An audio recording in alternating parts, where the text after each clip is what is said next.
नमस्कार, आप देख रहे हैं अब तक टीवी न्यूज चैनल और मैं हूं आपके साथ खुशबू। इंदौर के आरटीओ कार्यालय में न्यूज 24 के पत्रकार हेमंत शर्मा उनके कैमरामैन पर हमला हुआ। अचानक भड़की वारदात नहीं बल्कि उस सड़क चुके सिस्टम की बदबू है जिसे शहर की चमक दमक और स्वच्छता के पुरस्कारों के पीछे छिपा दिया जाता। सवाल यह है कि क्या सिर्फ सड़कें साफ होने से कोई शहर स्वच्छता कहलाता? क्या सरकारी दफ्तरों में पसर रहा भ्रष्टाचार इस परिभाषा से बाहर?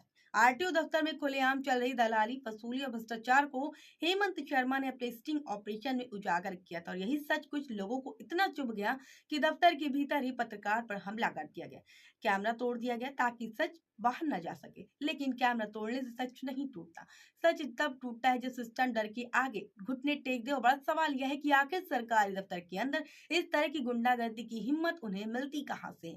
इसका जवाब सीधा है। जहां पोस्टिंग पैसे से खरीद ली जाती है, वहां सिस्टम जनता का नहीं बल्कि अपने खरीदारों का बन जाता है। जब अधिकारी अपनी कुर्सी योग्यता से नहीं बल्कि रकम देकर हासिल करते हैं, तो वो जनता की समस्या हल करने नहीं बल्कि अपना खर्चा निकालने बैठते हैं।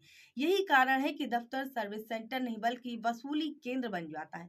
दलाल फलते फूलते, भ्रष्टाचार फाइलों में सुरक्षित रहता है, सच उजागर करने वालों अपराधी बना दिए जाते हैं। विडंबना यह है कि यह सब उसी इंदौर में हो रहा है जिसने हाल ही में 9 की 9 सीटें भाजपा के नाम करके सरकार पर पूरा भरोसा जताया। 2 कैबिनेट मंत्री इसी शहर से हैं और इसी शहर में लोकतंत्र के चौथे स्तंभ पर हमला हो जाता है।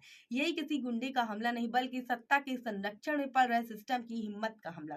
सवाल अब सरकार पर भी उठता है। अगर सरकारी दफ्तरों में पत्रकारों को पीटा जाता है, अगर दलालों का कब्जा बरकरार है, अगर भ्रष्टाचार उजागर करने वाले को भी अपराधी बना दिया जाता है, तो आखिरकार सरकार चल किस लिए रही? जनता के लिए या उन लोगों के लिए जिन्होंने पोस्टिंग और संरक्षण के नाम पर पूरे सिस्टम को गिरवी रखा हुआ है? इंदौर का यह मामला सिर्फ एक पत्रकार पर हमला नहीं था बल्कि जनता की आवाज पर वार था, पारदर्शिता पर हमला था और उन सभी पर प्रहार था जो सच को जिंदा रखने की कोशिश करते हैं। और अब शहर का सवाल सीधा है, जब पोस्टिंग बिक रही हो, जब दफ्तर वसूली केंद्र बन चुके हो, जब सरकारी दफ्तरों में ही गुंडागर्दी खुलेआम हो रही हो, तब ईमानदारी की उम्मीद आखिर किससे की जाए? इंदौर की सड़कें चाहे जितनी साफ हो जाए, यह शहर तब तक स्वच्छ नहीं होगा जब तक सिस्टम की सफाई नहीं होती। वरना इस भ्रष्ट गंदगी का अगला निशाना कौन होगा, ये किसी को पता नहीं है। फिलहाल आप क्या कहेंगे कमेंट बॉक्स में जरूर बताइए और ऐसे ही अपडेट पाने के लिए जुड़े रहे हमारे साथ और देखते रहिए अब तक न्यूज टीवी चैनल।